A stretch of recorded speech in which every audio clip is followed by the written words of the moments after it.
सतगुरुदेव की जय। बंदी छोड़ सतगुरु रामपाल जी महाराज की जय।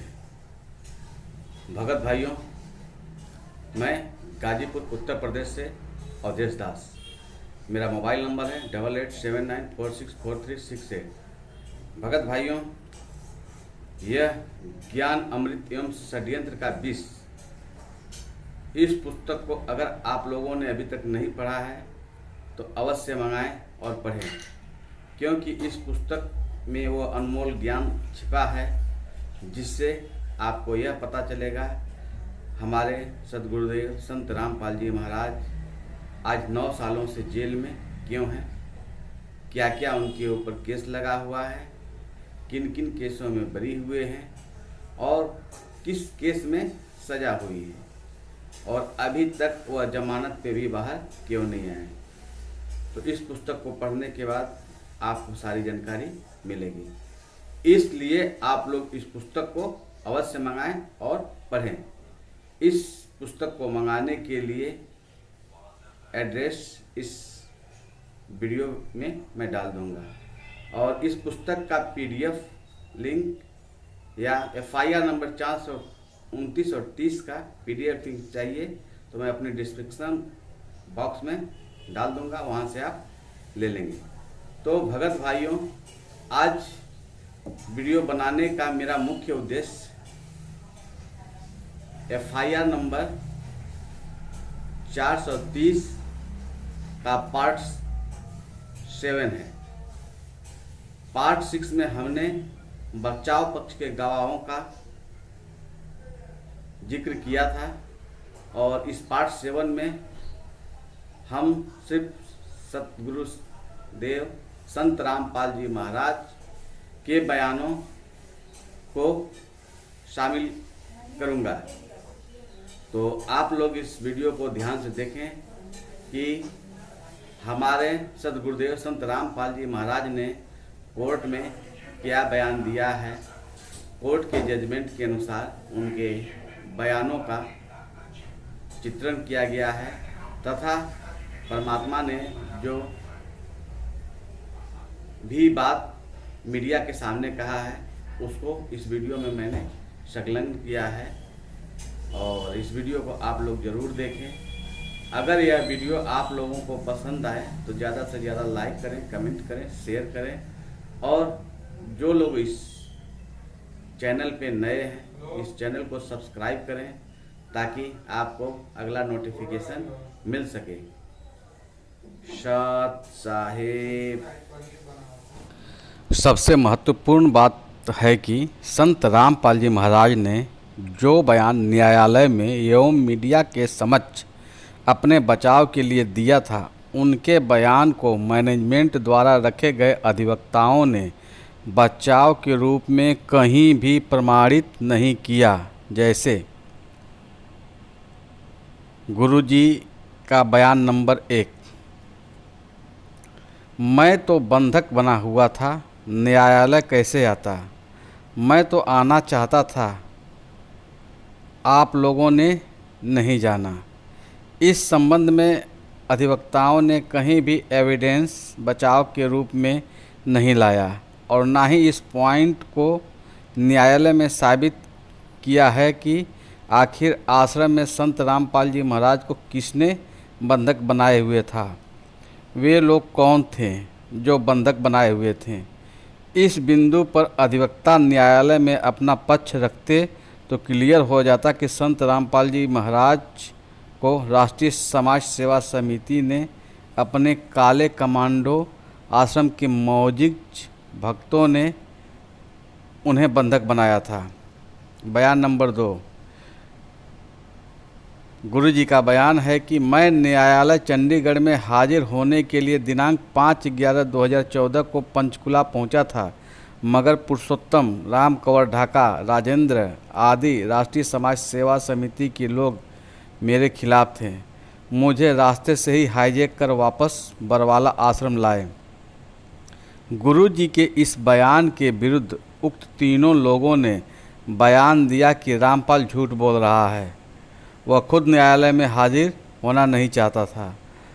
न तो हाजिर होने के लिए पंचकुला पहुंचा था और न ही उसे पकड़कर वापस आश्रम लाए थे। अब आप पाठकगण से मेरा प्रश्न है कि आप बताएं कि कौन झूठ बोल रहा है, पुरुषोत्तम राम कंवर ढाका, राजेंद्र या संत रामपाल जी महाराज।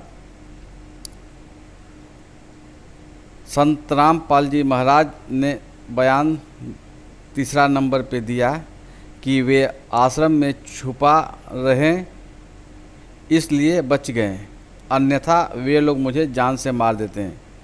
फिर गुरुजी को आश्रम में कौन जान से मार देना चाहता था, इस बात पर कोई साक्ष्य गुरुजी के पक्ष में प्रस्तुत नहीं किया गया न्यायालय में, अन्यथा राष्ट्रीय समाज सेवा समिति के लोगों का नाम आता, यही लोग गुरुजी को मार देना चाहते थे।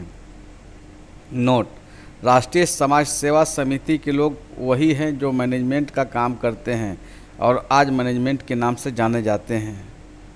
बयान नंबर 4: संत रामपाल जी महाराज का बयान है कि राष्ट्रीय समाज सेवा समिति उनकी नहीं है और काले कमांडो उनके नहीं है। राष्ट्रीय समाज सेवा समिति का संचालक राम कंवर ढाका है और उसी राष्ट्रीय समाज सेवा समिति के ब्लैक कैट कमांडो हैं।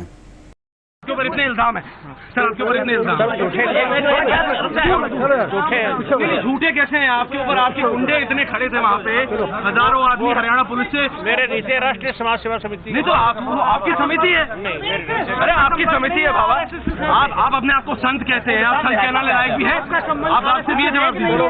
आपके वहाँ इतनी फोर्स, इतने गुंडे, इतने आर्मी खड़ी है हरियाणा पुलिस के ऊपर, आप के ऊपर आपने इतना बंदी बनाए रखा है। जितने लोग आपके आश्रम से निकले हैं वो सब कह रहे हैं कि उन्होंने आपके लोगों ने उनको बंदी बनाया हुआ था। नहीं रामपाल जी, आपके कह रहे हैं आप अपने आप को संत बुलाते हैं, सब झूठे हैं। यू आर आपका गवर्नमेंट और कॉनमैन। गुरु जी के इस बयान के विपरीत राजेंद्र एवं राज कपूर ने बयान दिया कि राष्ट्रीय समाज सेवा समिति का गठन संत रामपाल जी महाराज के देखरेख में हुई। संगठन में ये दोनों सदस्य हैं तथा इनके अलावा भी बहुत से सदस्य हैं।